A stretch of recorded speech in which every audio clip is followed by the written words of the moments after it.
right, Athlete Builder back at it. Three of us today. Lucas is back in studio. I'm in the library. We have Missy Mitchell McBeth, 3M, which is a publicly traded company. Missy Mitchell McBeth. Let's talk about her for a little bit. Safe iron training. Let's see. High school sports, college sports. You probably figured that because that's basically everybody on the show. Her shtick is volleyball, but played other sports as well: basketball, track and field. Played indoor, played beach. Does basically been all the way around. Works private sector, works with high school athletes, young and old. Um, Spoke at the PSM conference. Puts out a book. Has her own videos. Has her own course. Been doing it decades. Scott Charlin, shout out to him for connecting us. Missy's a hard worker. Her husband is in the business as well, so it's nonstop between those two and the four dogs. She's coming from us down in Texas. She's our third volleyball person on the podcast with Shani Lipscomb and Carly Wopat. So, Missy, welcome to the show. Thank you. I always feel exhausted when I hear my introduction and all the many things that I do. Oh, well then don't write down that you do so much. She's got a master's. She's got all the letters after her name: USAW, CSCS, all the alphabet soup. So she's smart and she has hands-on experience. So, Missy, first question: you prefer playing beach volleyball or indoor? For sure, beach, particularly at this juncture in my life when, to be perfectly honest, landing on a hard court hurts. Mm, Landing on a beach court does not. gotcha. So for the longevity, right? It's a longevity, but also I think I like the tactical side of the beach sport where it's more of a, like, I've heard it called an individual sport that you play with a partner, right? So it's kind of like you offensively, it's you versus an opponent, and just kind of the strategy that goes into it. Plus, like, it's more active. You get to touch the ball more, like, than you do in indoor sixes. And it's also a niche sport that not a lot of people understand and appreciate. They kind of look at it as something that happens in the Olympics, but it's one of the greatest, to me, environments to go watch at the professional level. And I think it's super underrated. So love to play it, love to watch it. Definitely prefer it over the indoor game. Sorry to the athletes that I work with that play indoor. You gotta be correct about the environment. It's on beaches, water nearby, alcohol flowing everywhere. Great uniforms, sunny outside. Like that sounds outstanding. So if you can go to the Olympics for your country right now, and it's gonna be on the beach team or the indoor team, which would you prefer?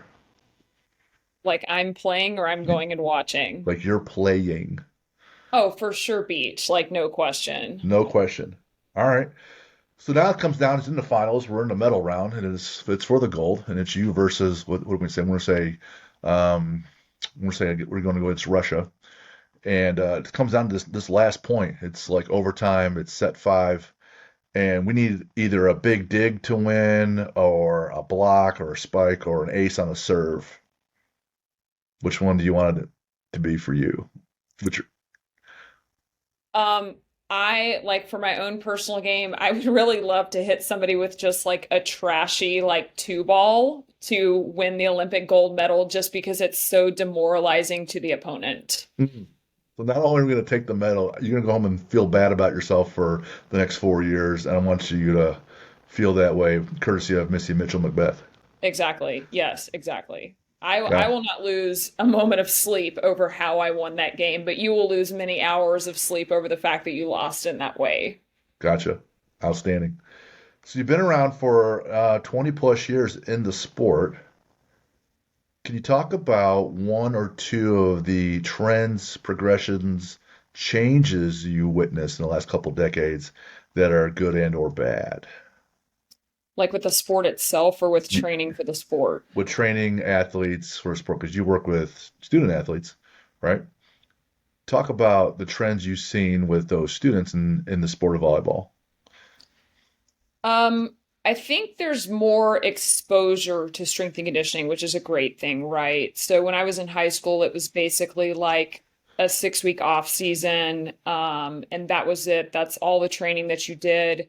now you have, like you mentioned, Scott and PSM, you have organizations like that. You have the club that I work for that has strength and conditioning on site. And so it's more readily accessible to volleyball players where 20 years ago it was just for football, right?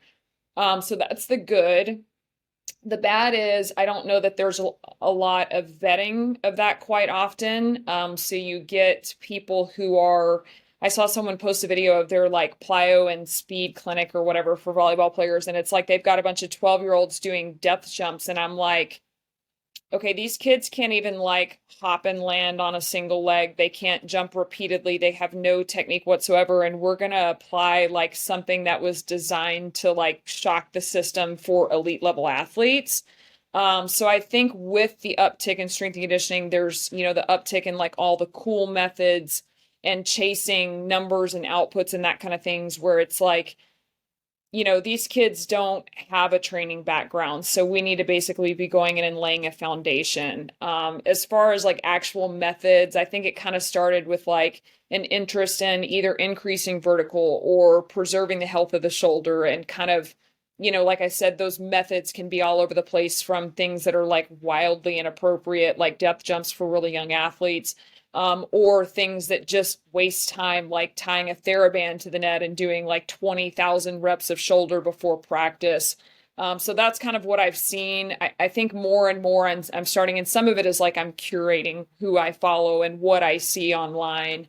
I'm seeing more and more people actually preaching, quality technique from an arm swing mechanics standpoint. Like that's actually the presentation I did at PSM was talking about how we can supplement that in the weight room and in strength and conditioning. Well, now like the next evolution for myself is I'm actually going to go learn to teach the volleyball arm swing. I come from a volleyball coaching background, but it's been 20 years.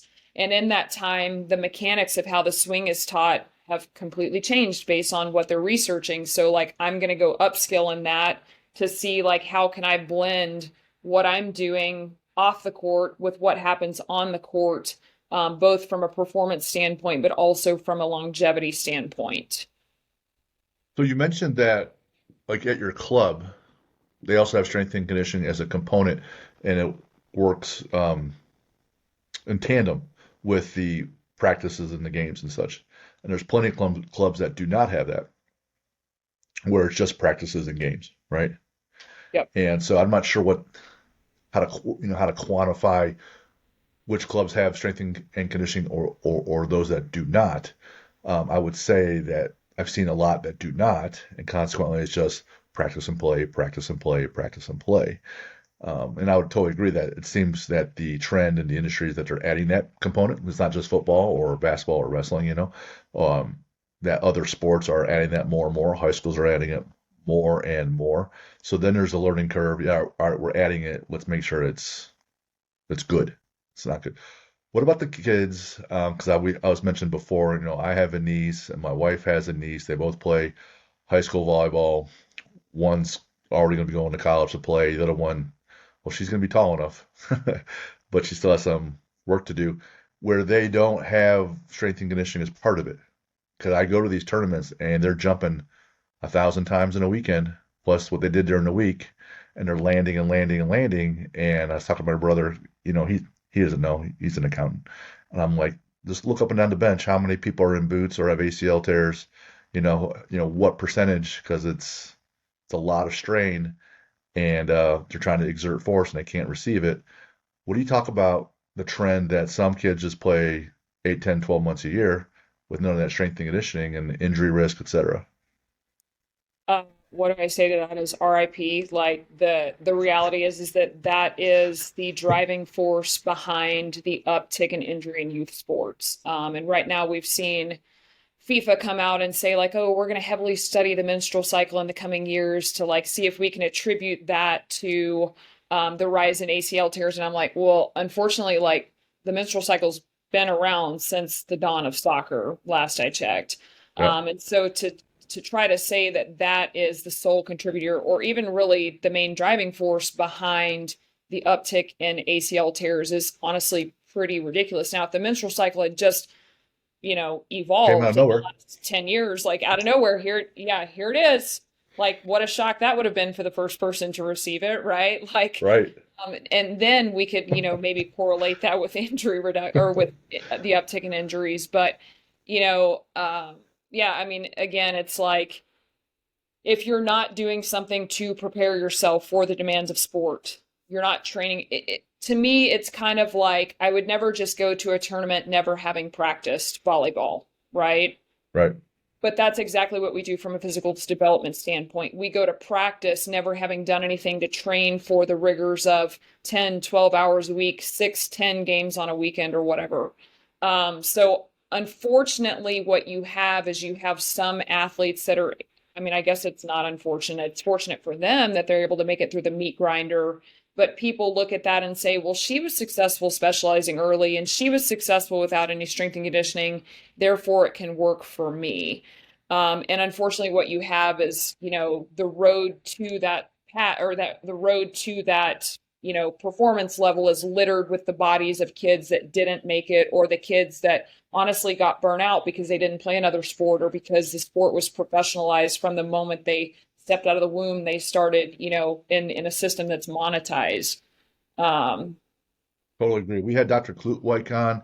He's the knee specialist with the Colts, Indiana State football. He's on international boards, and it's just ACLs, ACLs all the time. And he worked on, he does meniscus stuff too, because I know that because he did both those things for my wife.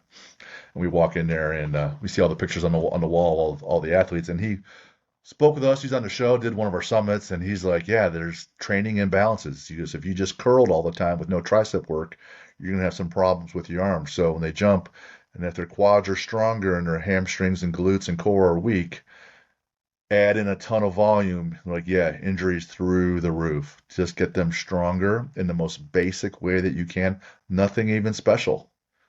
Nothing super special. You don't need to squat with chains and bands, right? Just start pushing some sleds forward and backwards, right? Do some basic lifting and bulletproof your body, and then they're not going to get killed. And you're right, there are the anomalies. In the bell curve, there are the two tails, which are those statistical anomalies where every once in a while someone makes it through, right? Or a couple kids make it through because they just lucked out. But you make the bet on what the statistic correlations are. It turns out for me specifically, if I studied Monday through Friday, I did better on that test versus just showing up Friday having not studied. Because I have some F's and I have some A's on tests. And I can tell you what happened. It wasn't like, oh man, I came out of nowhere, right? So if you really want to have an option to or a chance to do well, just follow the proven patterns, right? So I went on your site and I checked things out and I saw that there's a course on conditioning for volleyball. I thought, all right, that's cool. Then I thought, well, is this going to be one of those coaches who's just about just doing tons of work and tons of jogging, and or is it going to be some interval training, or what about actual absolute strength work, speed strength work? Is this going to be a coach who's just about conditioning? So then I did some more research, looked at your pages, and thought, well, shoot, she's preaching strength, she's preaching speed, she's preaching mechanics. It's not just a one-trick pony of conditioning. It's just a piece that you put up that's valuable. Talk about your overall philosophy of building an athlete. Your overall philosophy of building an athlete. Yeah, this is one of those things that I used to have that wonderful job interview answer that I could like rip through and, three bullet points or whatever. And now it's like 20 years in, I'm like, I just, whatever works, I'm going to do that. I guess it's my training philosophy. But, you know, with volleyball specifically, like the root behind the conditioning courses, one of the things that you see is people just doing these CrossFit style workouts or hard for the sake of hard, or that's it. It's just circuits in the gym. Like that's the sum total of their strength and conditioning course or their strength and conditioning work. So that's why I have the book that came out well before the course to say like, hey, speed, power, strength is king. That's going to be 80 to 90% of our programming. Now, there are situations where I'm not going to do any conditioning with the athletes that I train because I have such a limited amount of time that I'm going to go for the buckets that aren't being filled through practice and competition, which we can split hairs over whether or not conditioning actually is, but I know for a fact they're getting some, but they're probably not getting any max output work on the court. So they're not getting speed. They're not getting actually max height jumping, whether you think they are or not. They're not getting change of direction work. They're certainly not getting, or anything, sorry, they're getting all those things, but they're not getting it at an intensity necessarily that they need to see progress. So we're going to chase those things first, strength, power, speed, and then durability. And then we're going to layer in conditioning as it fits in with their programming. So kind of the rationale behind having a course that specializes in that is to kind of say like, hey, instead of you just blindly like throwing things at the wall from a conditioning standpoint, here's the science. Now, are your training programs actually looking at these physiological adaptations that we need for the court? How is that addressing it? Or are you just doing things in the gym to run around and make it hard and make your athletes tired? Yeah. That was not I did not answer your question whatsoever about my training philosophy in any sort of like linear Very good. fashion. Hopefully that hit it. I You heard know, strength, power, and speed right off the bat, I feel like and I can kind of, and then conditioning later. Go ahead, Lucas. I feel like I can relate to that though. Working with high school kids, and we always get a cycle of kids that's never trained before or have a low training age. I've always kind of struggled with the training philosophy question, just because whatever works is kind of a really good answer in a way, but sometimes you got to meet the athletes where they're at, and sometimes some athletes are higher, some athletes are lower, and you just kind of have to figure that out, especially if you're working with bigger athletes. So your training philosophy that might have worked the year before doesn't necessarily work this year. And I went through that, in the past 2 years. 2 years ago, my idea of training and what I thought would work completely didn't work for this new group of kids that I had.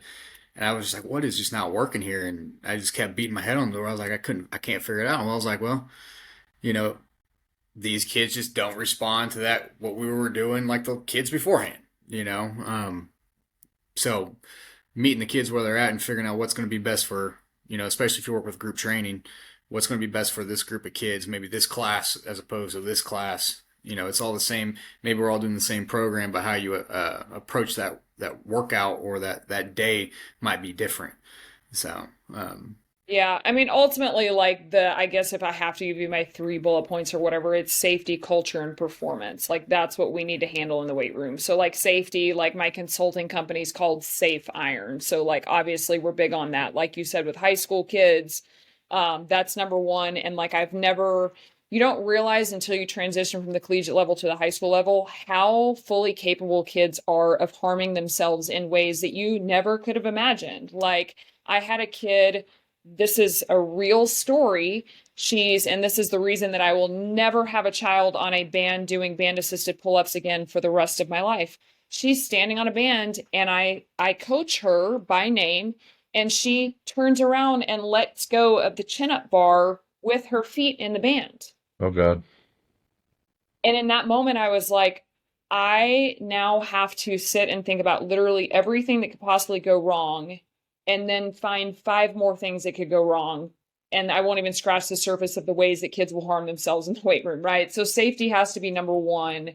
I think culture is something that I pushed off the wayside. It was like, it's performance, but most of these kids were prepping to go out into the regular world.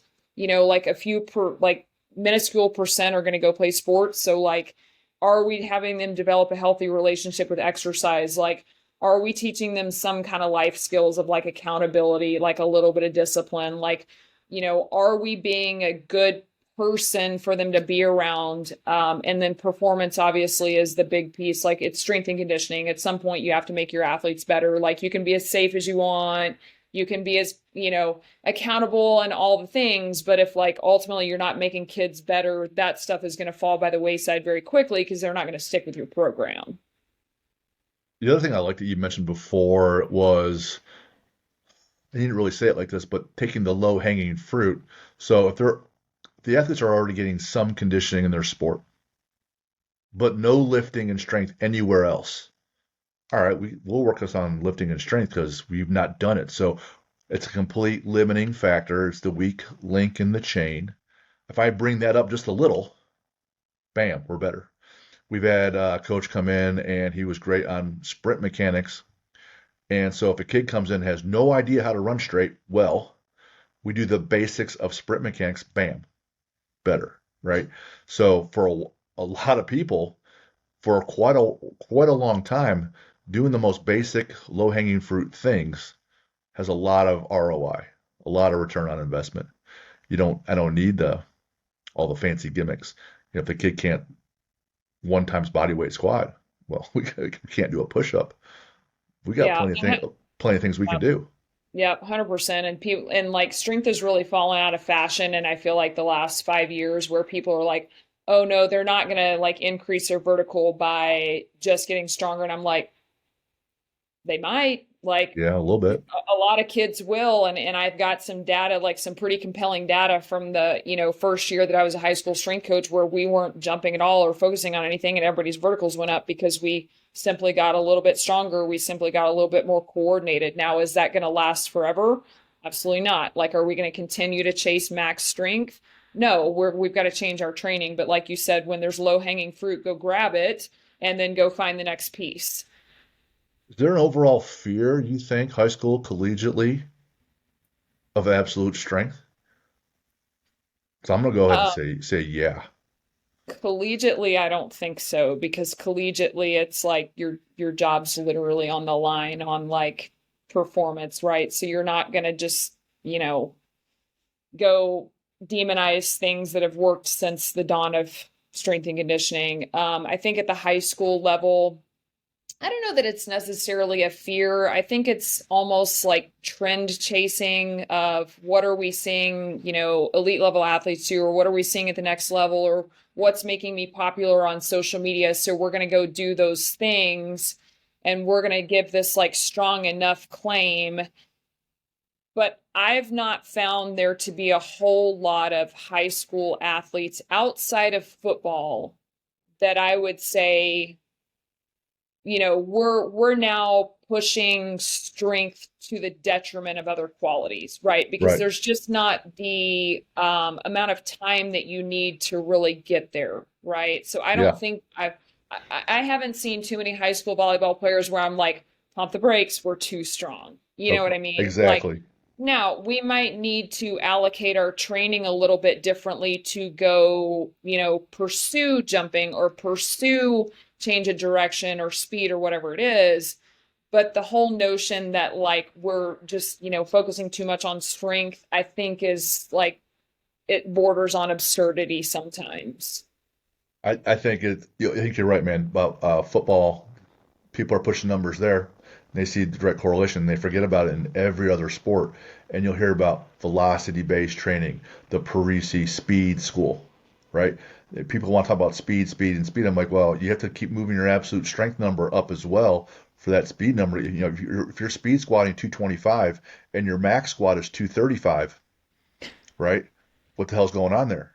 That absolute strength number must keep going up. And you watch like Lasha in the Olympics, the big enormous dude from Georgia that moves all the weight. Well, when he's snatching in the low 500 pounds and it lands over his head in that overhead squat, he stands up really, really fast because his absolute strength is like 750, 800, right? So his speed strength moves up along with it. And I find if someone's just doing the absolute strength, they're missing the boat. If they're doing just speed strength or just bodybuilding, repetition strength, they're missing the boat. And yeah, I'm not coming across high school kids at all, and a lot of college kids are like, "Man, you're strong enough, man. We're good there." No, it seems like people are just nervous about putting that weight on because they're worried about injury. But I'm like, well, moving lighter weights really, really fast has the same injury risk. You're doing more reps at really, really fast. Like it's all risk, right? But to your point, the intensity has to be there for there to be enough stimulus for the adaptation to occur.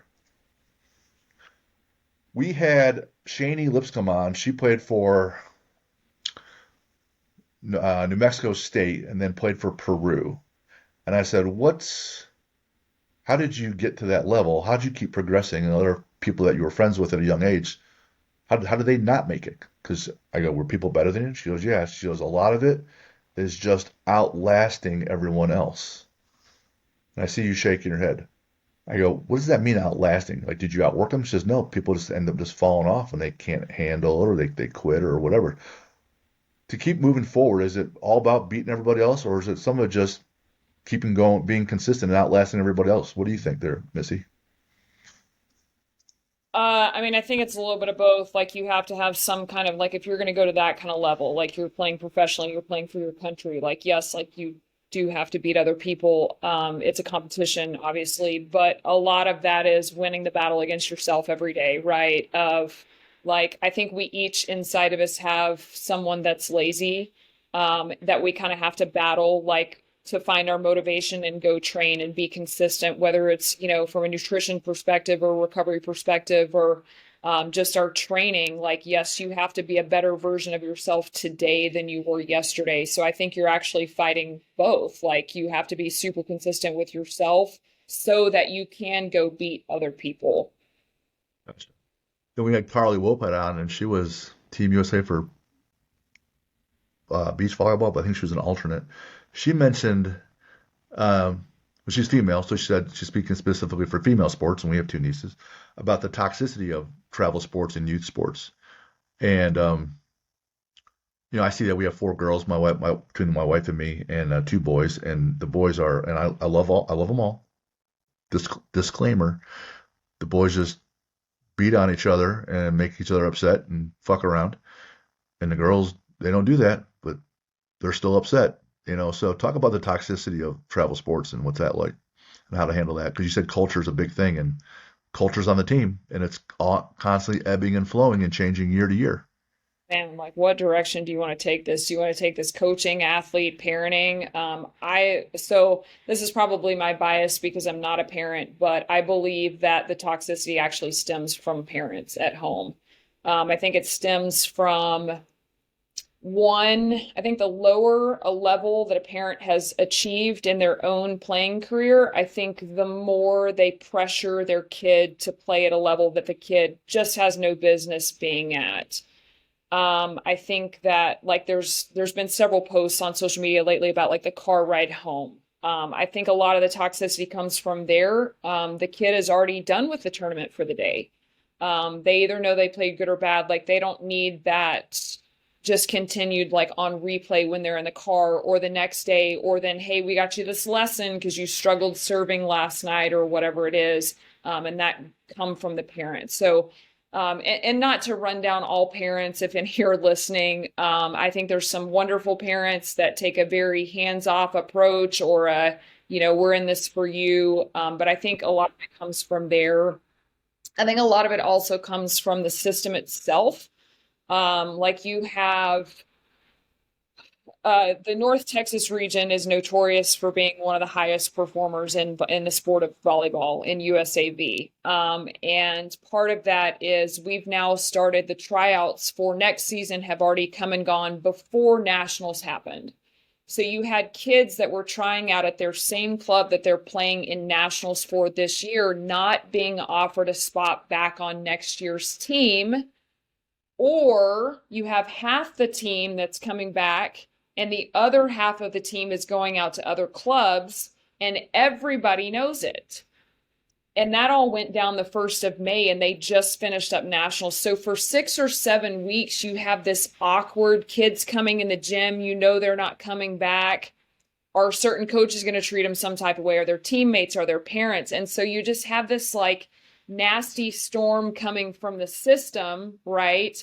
Where that's toxic and you have all these kids that are just like, it's got to feel awkward as a kid that I'm not coming back to a club. You know what I mean? Like, and even if the adults and the teammates do handle it correctly, which I think, I've seen all of our coaches do a great job with it. Like I've not treated a kid differently because they're going to, the neighboring club or whatever, but it's just like, that's a mess. And then I think also you have a lot of kids that I was talking to a parent about this yesterday.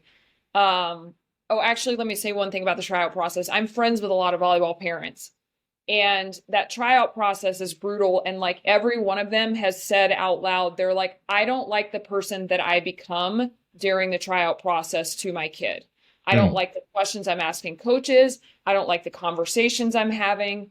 They're like, I don't like myself, but at the same time, like they don't know how to stop it, right? They don't know how are you not shopping your kid around trying to find the best offer and the best placement for them for the next year? So the system is very broken. And then the other layer to that is you have a lot of kids that probably would just want to play recreational volleyball, right? Like they want to be a multi-sport athlete. They want to play a little season 2 or 3 months out of the year and then go to the next sport or just be a kid or whatever it is. But that's not really available very often anymore, especially after a certain age. So it's like they're kind of forced into this system of year round. And then it's like, well, if I want to play at all, I've got to make this team. And to make this team, I've got to have these lessons and go to all these practices. And so it becomes this storm of like, I don't really want to be here, but I kind of want to be here. So I have to do all the things that it takes to be here, if it makes sense. So the system is, I don't have a solution for it. The solution is if it doesn't generate as much money, right, then all of a sudden, like we would see a change. But there's just, yes, there's tons of toxicity. There's tons of stakeholders in the toxicity. There's tons of, little nuances to it that I didn't even like scratch the surface of. Mm. Boy, it's enlightening and disgusting and depressing at But the same time. yeah, But and I will say that there's a lot of good to it, right? Like sure. there was a trend that I guess it started last year, but this year, like kids put like it's the silliest little thing, but they put little clothespins on each other's bags, and one team will just go like clip the other team's bags, and it'll have like a like sweet little motivational phrase or like a little decoration. So kids are walking in the gym with like 50 clips that they've gotten from tournaments. And like our club, our owner was very clear about like, we're going to have scheduled practice theme days. We're going to have scheduled fun. We're going to have community activities that we do outside of volleyball, because this has to be more than volleyball. It has to be an experience. So I don't want to like completely run down the model, because obviously I work within the system. And I think there's a lot of people that are trying to do things the right way. But even with that, the overarching like system is just this flywheel that's just in motion, right? And it's hard for anybody to like jump off, or hard for anybody to stop and change that system. So while there's good in it, there's tons of really, really concerning things. Man, that's tough. That's really tough. You know, um, it's weird.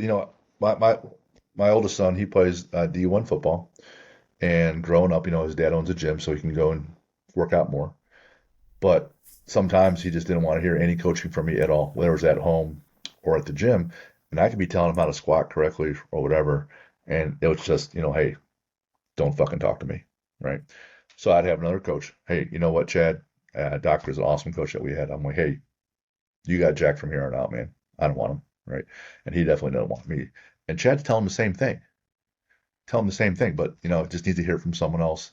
Here's the hard part. They say like the kid's brain doesn't develop fully till age 25.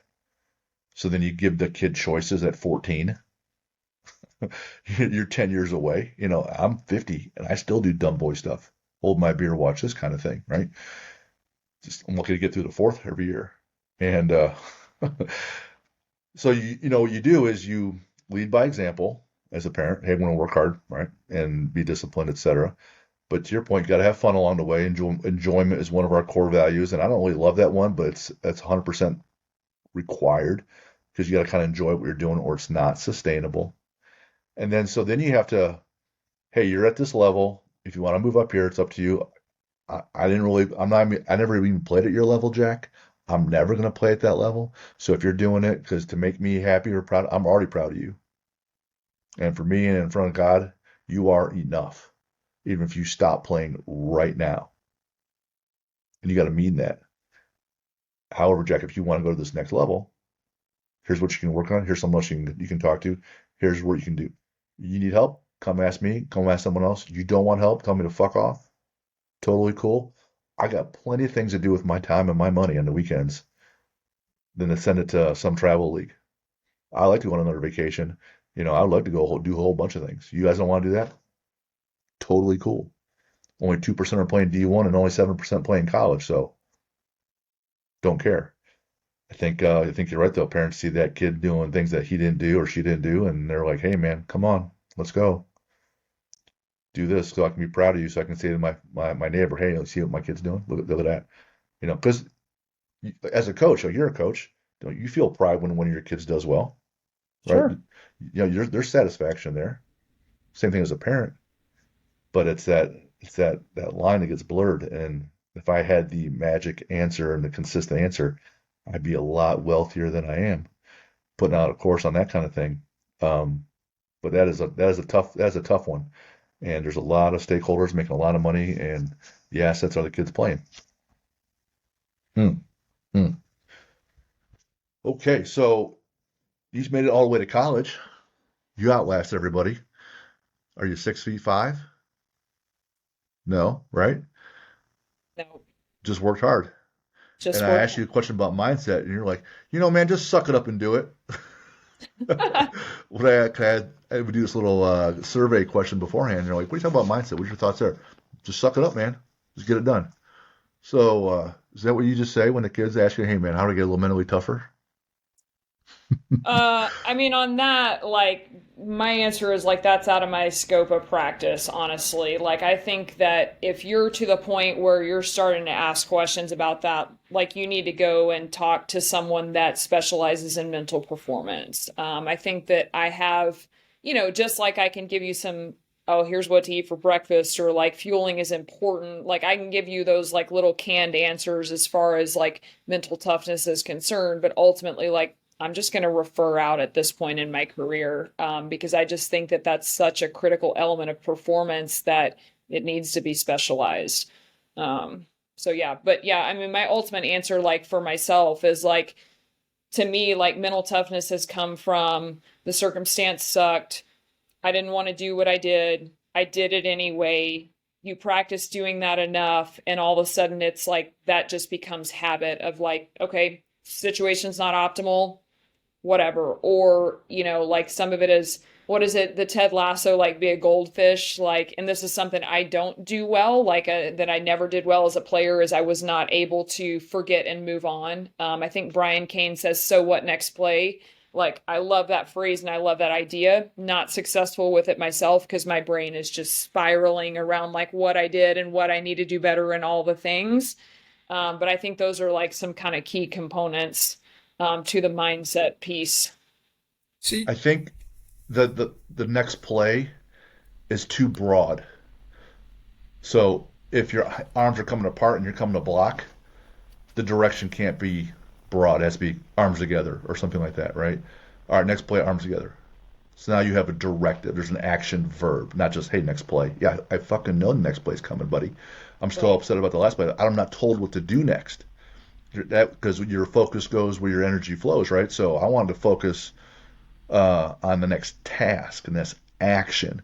The kid takes a ball, goes down looking at the plate, and he goes up there, and you're like, hey man, next at bat.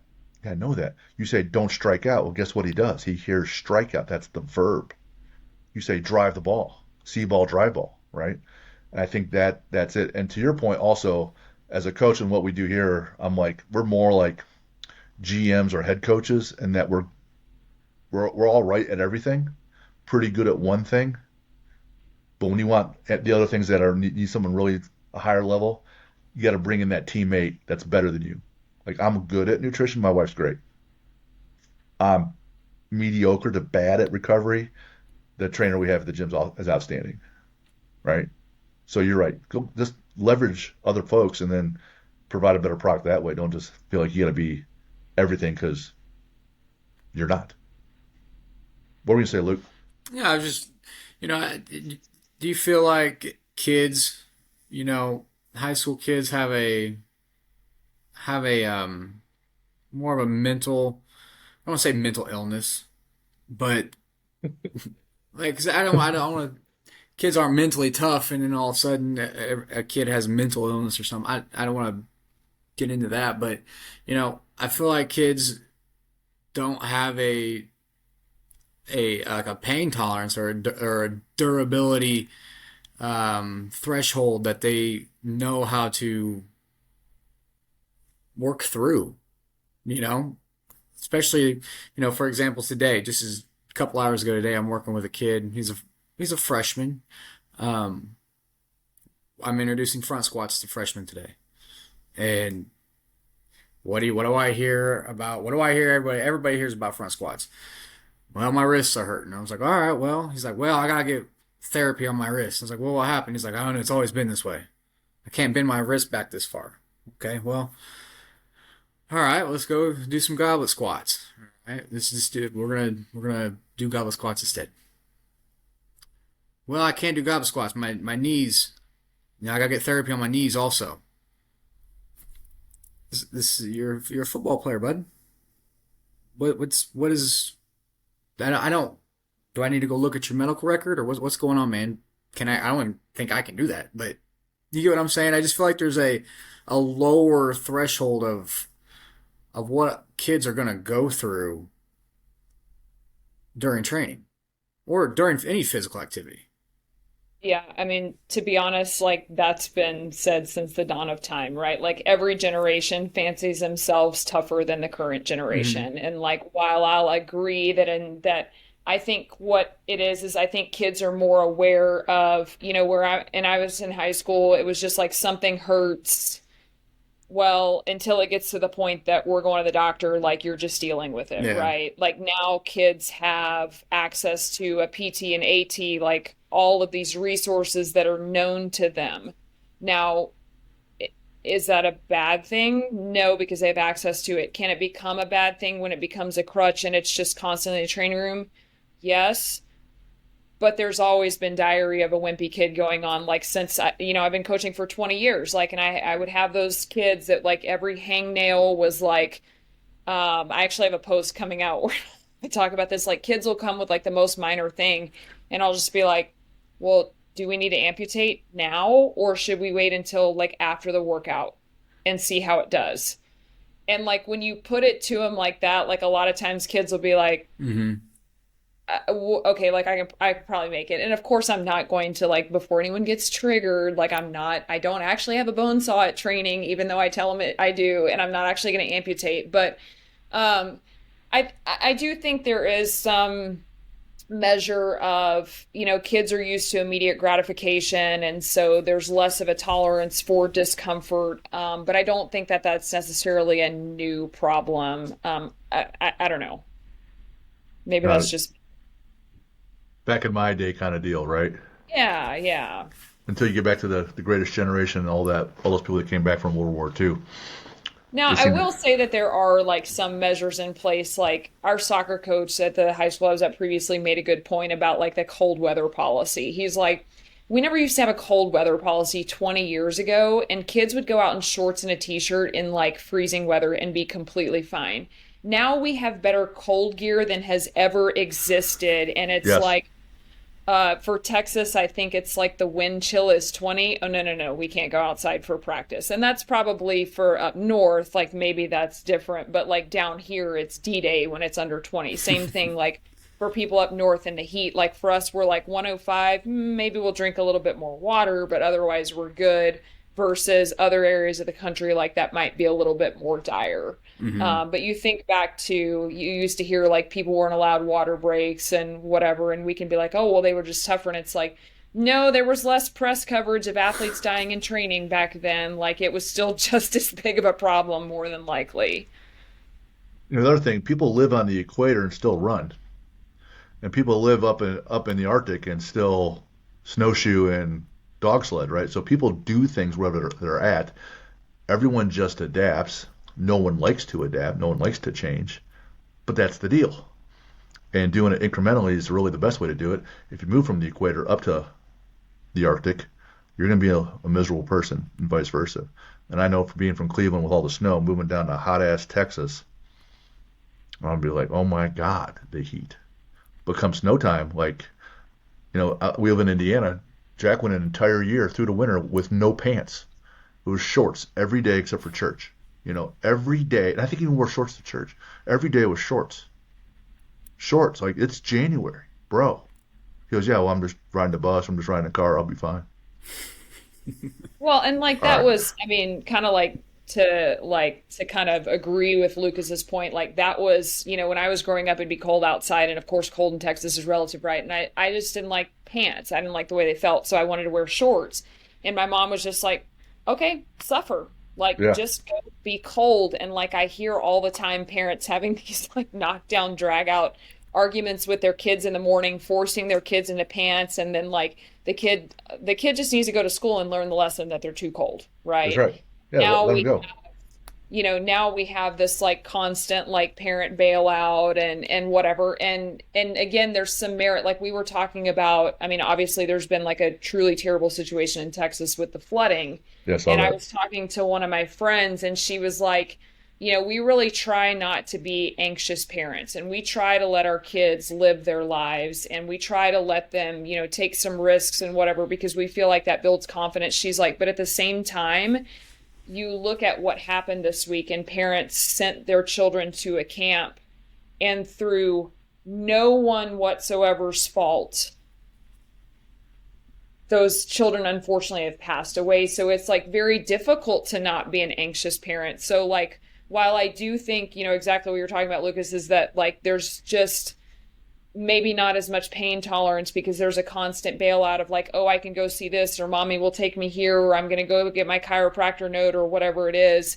I don't want to sit here and like say that that's completely a parent's fault, because when you look around you, like, you don't want your child to be hurting, like you don't want something to happen to your kids. So again, it's like, I don't really have a solution for like how do we toughen kids up when there's all these constraints, or how do we tell parents like, oh, your kid's not dying, or your kid's not going to get rhabdo, when they look in the news and they see that an athlete died at training, or an athlete did get rhabdo. Like, so there's some legitimate reasons, I guess, why it's a trickle down effect, right? The parents are anxious about training because they've seen it in the news. The kids are then anxious because mommy's always going to bail them out. Like, I don't know.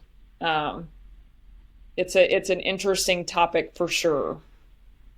I try to counsel them to make your bet based on the probabilities.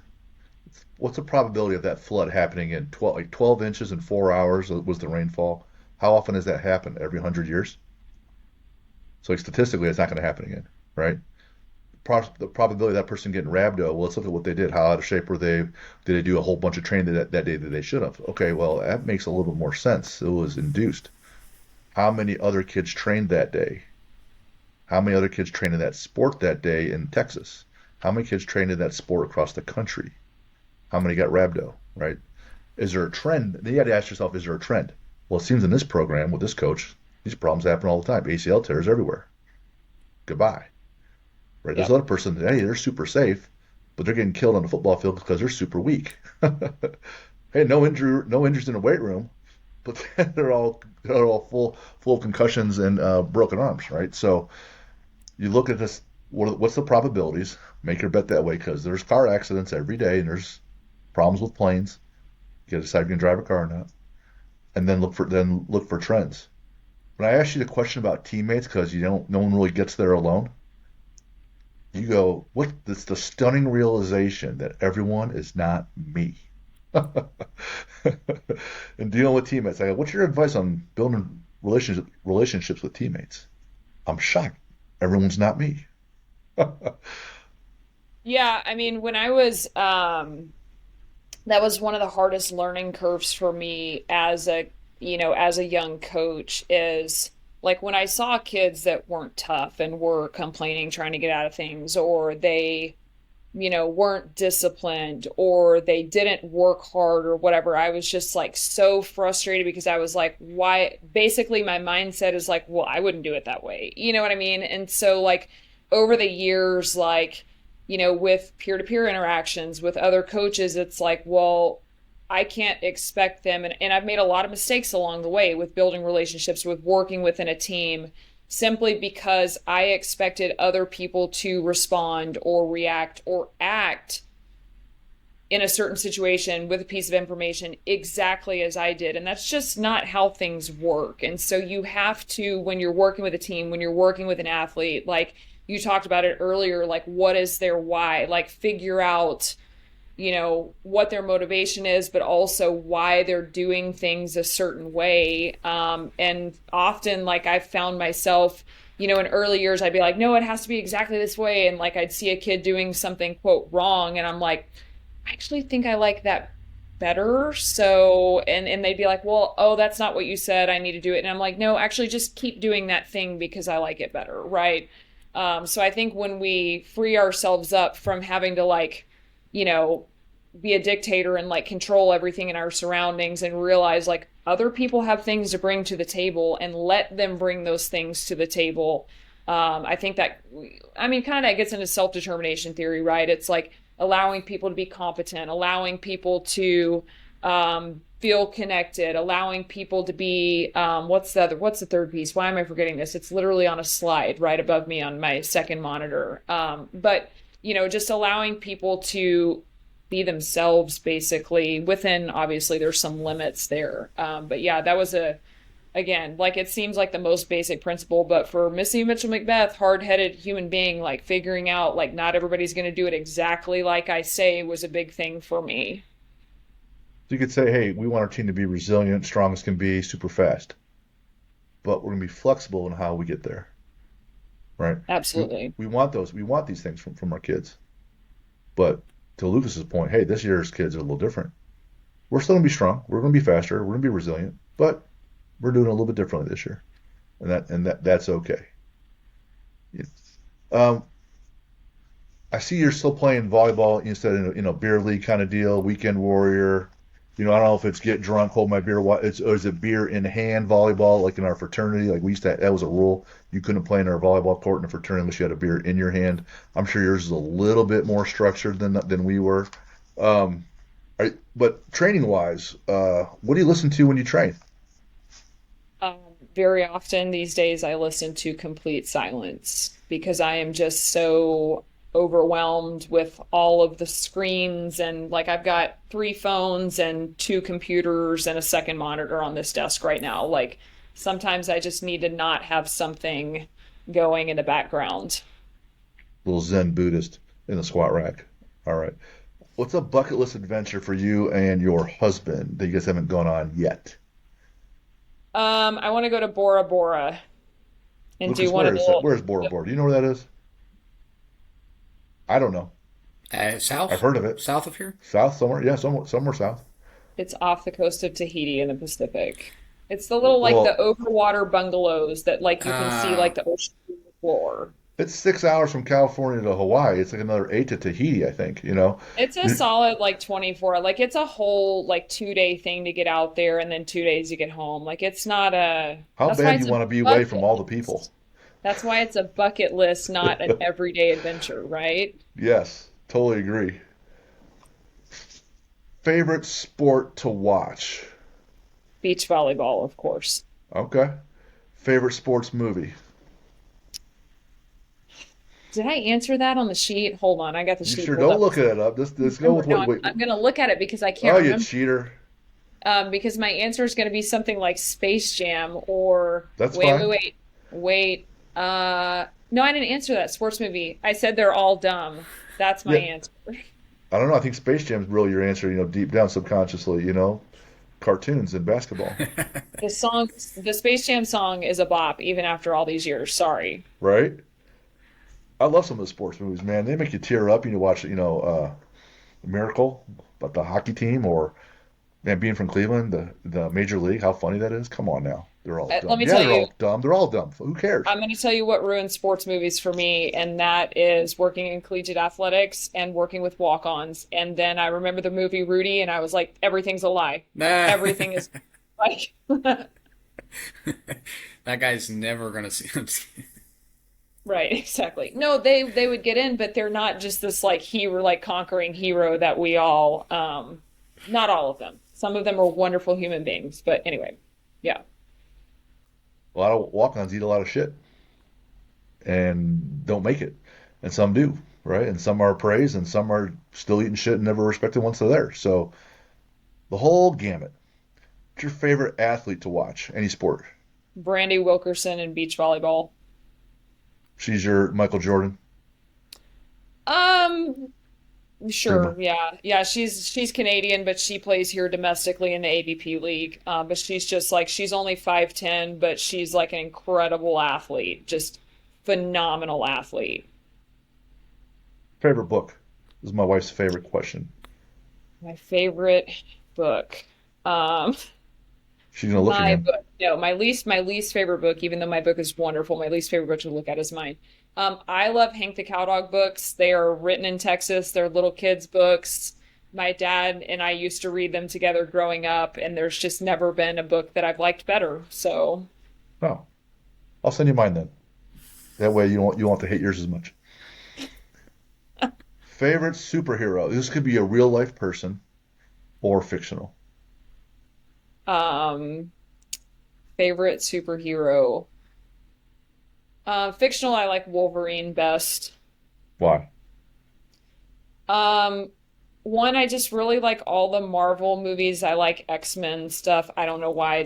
I started watching Wolverine as a cartoon. Yeah, And then just like I think the dark like when they did Logan, I just think like the dark tone of the movie. Like I kind of like dark hero movies. So like all the Batman series, I like that. sure. And then for a villain, Bane. really in the Batman series, most people say the Joker. I don't know. I just like Bane, you only adopted the darkness line, like that. I was born in it, like, and he's just, I don't know. He's like big and cool, and like wears a mask, and that's actually one of my dog's nicknames is Bane because she like has a little muzzle that she has to wear sometimes. Plus, Tom Hardy's a good looking dude, right? And he's kind of jacked and he's badass. Sure, I guess. Okay, he's not good looking dude. All right. Favorite lift? RDL. Okay. Why? Just curious. What do you mean why? It's like it's the greatest lift there is. Like you can lift heavy, it's posterior chain, like it has a like big eccentric component, like what is not to love? Like it is a 1A exercise even though people make it 4C, like Yeah, all the way. yeah. I just personally have always like, oh man, RDLs. Ugh, here we go. Well, you're just not per your previous remark, you must not be mentally I'm tough. not Like you that. I am just Ooh, not that guy. ooh, I am not that ooh. guy. My wife goes apeshit for RDL. She's like, "Oh my God, it's all hamstrings and butt. Let's go. Like, who cares? This is great. It's all hamstrings and butt. It's all hamstrings and butt." You have a favorite quote for us?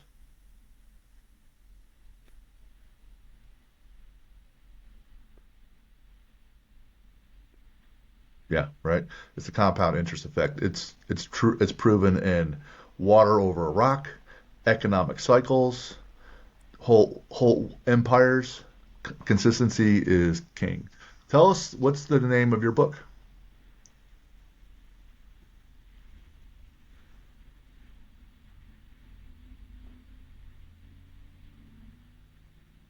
thanks for having me.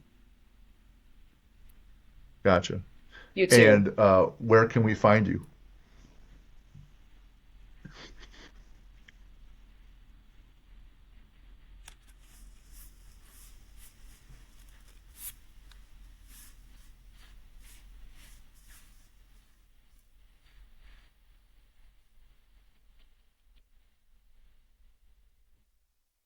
Gotcha. And I see you're also on LinkedIn, obviously, Facebook, Instagram, X, TikTok, even. He has her own YouTube channel. Puts out a lot of great content. She does. Missy puts out a lot of great content. Here's the correct way to do this exercise. Here's why we're building the posterior chain. Here's why we're building speed. Here's what your shoulder. Here's how to improve your shoulder health from all the swings. Right. So if you want to be better, she puts out a lot of great things. If you're following along at home, you could. Oh, there you go. How about that? Look what I found. Look at that. They both have their book. I don't have that one. I have at mine. There it is. So if you're following along at home, you want to email us, you got questions, info@athlete-builder.com. Website's athlete-builder.com. The book is there. The workbook is there. The digital course is there, how we build athletes mentally and physically. We have last year's summit available online. Then this year's summit should be available here next week or so. We edited everything and the course is up, and then a lot more resources. So, Missy, great having you on the show. Thanks for the time, the authenticity, and just working through everything and giving us your inputs on how to be better. It's invaluable. We're going to send this to everyone that we know, and especially volleyball players. Otherwise, if you guys anywhere near Texas or anywhere near a computer, look up Missy Mitchell McBeth. We were lucky to have her on the show today. Thank you so much. Good seeing All you right, again, see ya. Missy.